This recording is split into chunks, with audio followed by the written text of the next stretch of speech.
Harry's Wife, Part 101.49.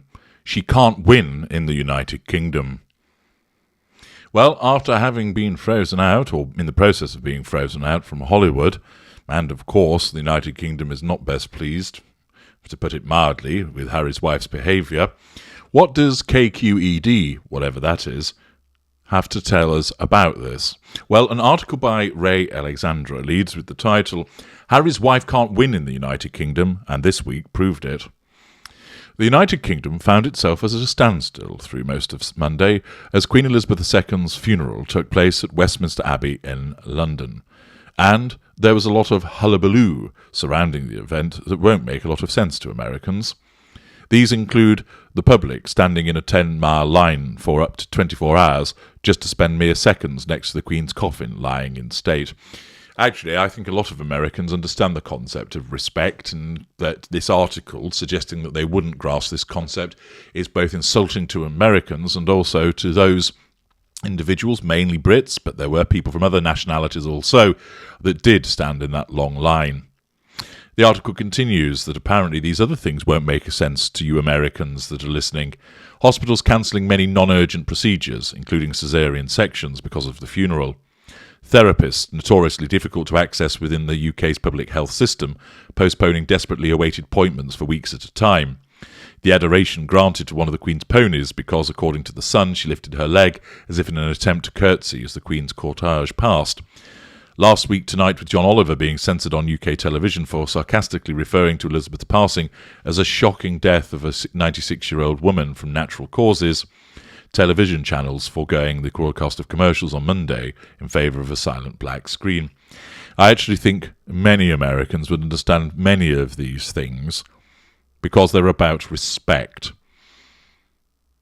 They may not comprehend necessarily, and some will, the concept of respect for a monarch, but Americans understand respect, and this article starts out baiting both the United Kingdom by suggesting, look at these crazy things that those knobhead Brits have all done just because an old lady has died. Of course, that is a lack of respect in itself, and of course is setting the tone of this particular article. But it also attempts to get Americans on side by saying, gee, look at those crazy limeys. Don't you think they're nuts?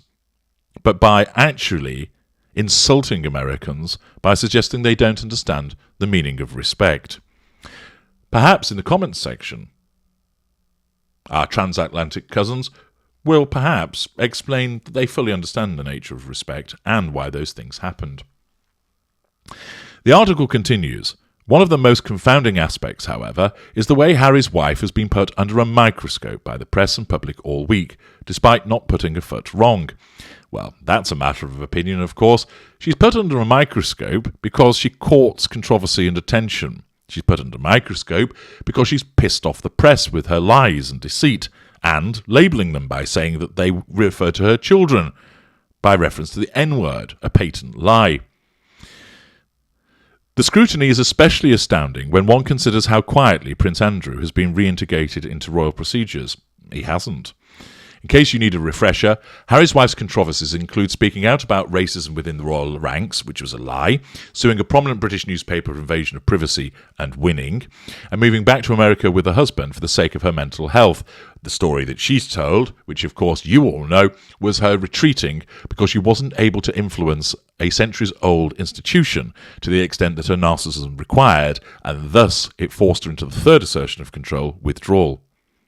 Prince Andrew, on the other hand, was stripped of his titles and removed from public duties as he battled a sexual assault case brought by Virginia Giuffre. Giuffre has alleged for years that she was the victim of sex trafficking by Jeffrey Epstein and Ghislaine Maxwell, forced to have sex with Prince Andrew at the age of 17. Both Maxwell and Prince Andrew settled with Giuffre out of court. Andrew is reported to have avoided a trial by paying her an estimated $16 million. Yet this week, as Andrew stepped back into the public eye, it's Harry's wife who's inspired the most scrutiny and criticism in the days leading up to the funeral. Well, this is whataboutism at its finest, and we know that Prince Andrew is also a narcissist. I have mentioned that in parts passing of the A Very Royal Narcissist series. Of course, there are those muppets that come along and immediately bleat, "When are you going to comment about Prince Andrew?" I already have done. But there isn't a wealth of material to go on with Prince Andrew. Do you know why? Because he stayed out of the way. His narcissism recognised that in order to keep hold of those residual benefits and character traits, it needed to succumb to the assertion of control through agreement rather than whinging on. His style isn't one of pity plays.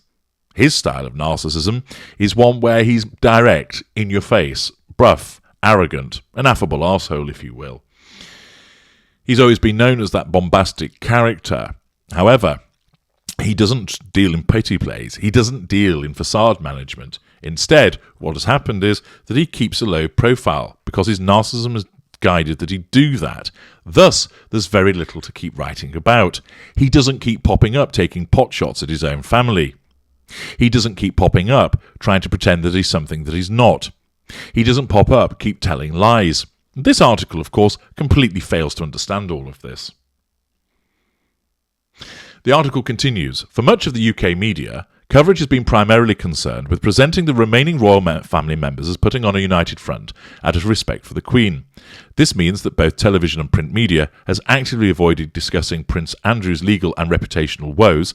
That's already been done, and there's nothing fresh to report, except to report the arrest of a Scot who dared to heckle Andrew during a funereal procession in Edinburgh. The 22-year-old was charged with breaching the peace after shouting, "Andrew, you're a sick old man."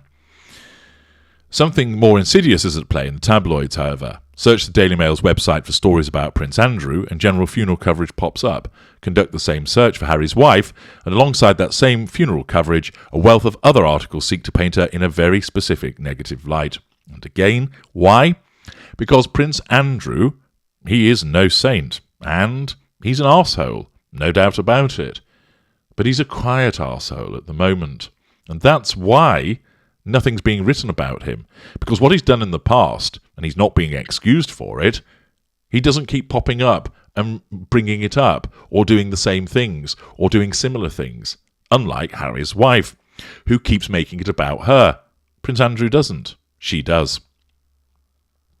That's why there's such a wealth of material about her, because she can't help but continue to try to control the narrative with her PR puff pieces, and her behaviours are such that more people are interested in her and her hypocrisies and controversial behaviours. Prince Andrew is not popular. Most British people think, what a dickhead, what a fool. He was always an entitled dick, and look at him now. But because he's vanished off the radar by keeping his head down, there's nothing more to report about. But Harry's wife can't do that. Her narcissism doesn't guide her in that way. The article continues. There's analysis of Harry's wife crying at the funeral, while Princess Kate, Kate Princess of Wales, is presented as the picture of poise.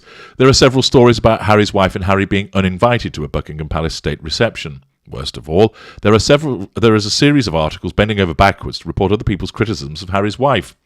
This serves as a clever way to paint Harry's wife in a bad light, without the Daily Mail's writers being directly responsible for the nasty things being said. This methodology has in the last week prompted the paper to publish articles with the following headlines. Australian Senator brands Harry's wife a horrible woman with a terrible influence on Prince Harry. Well, it's true though, isn't it? And declares they are awful, revolting people in an extraordinary scathing live TV rant. Harry's wife's new favourite magazine, The Cut, launches vicious attack on father-in-law King Charles for being a big fussy baby and a jerk to his staff as he mourns loss of beloved mother, Queen Elizabeth II. They say the cause of death was Harry's wife's podcast. Bill Maher takes a jab at Harry's wife's Archetype podcast. No such second-hand coverage has been published on Andrew. Why? Because Andrew doesn't have a terrible influence on somebody else, because he's not married to somebody else.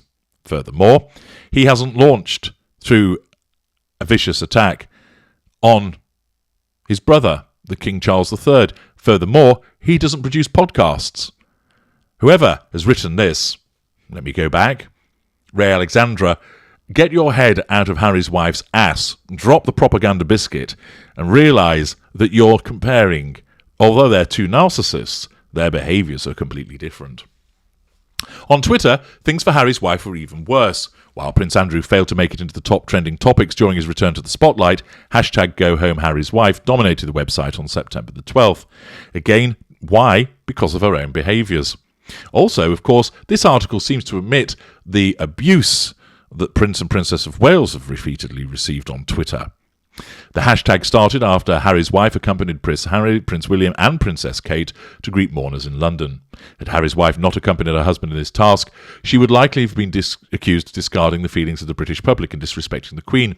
Undoubtedly so, but you know why this is? That she's damned if she does and she's damned if she doesn't? People don't like her. Why? Her behaviour. That's what it comes down to. So she will always be criticised, whichever route she takes, but she's brought it on herself because of the way that she's behaved. While some of the gathered crowds, especially younger people, greeted Harry's wife warmly that day, which of course was reported on, otherwise how would you be able to talk about it, those that didn't were praised online for giving her the cold shoulder. And then there are screenshots from various Twitter posts about that.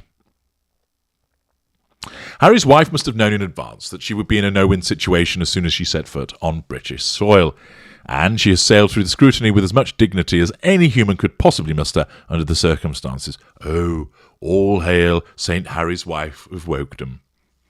What has been forgotten this week is that Harry's wife and Harry were careful during their Oprah tell-all to paint Queen Elizabeth II in a very positive light.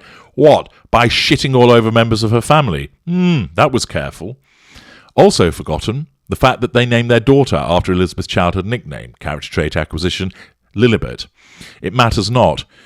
Well, why on earth would you name your child after that person and then do your very best to make her life a misery in well-documented instances? The damage in the UK is done, and as far as the royal supporters there are concerned, Harry's wife is and always will be a pariah. Well, she wasn't for a period of time. As many commentators have made mention, she was welcomed with open arms and accommodated with a staff of 14 and millions spent in her direction with regard to her wedding. But you can forget all of that, writer of this article, because you clearly are here as a member of the coterie of Harry's wife, possibly primed with those diminishing dollars. Though stateside the presumed cause of all this is racism, the real reason behind the ostracising of Harry's wife are more complex. The colour of her skin is undoubtedly a factor for some, actually, very, very few indeed. Yes, but so is her nationality. No. Lest we forget that the last senior royal that married an American was forced to live in exile after abdicating the throne in order to do so. Nothing to do with her being American. It's okay for members of the British royal family to marry so-called commoners, but the commoners who marry in usually do so having been groomed to understand and revere every aspect of royal life. Harry's wife had no such lifelong training, but it was offered to her, and the royalists of Britain know and resent it.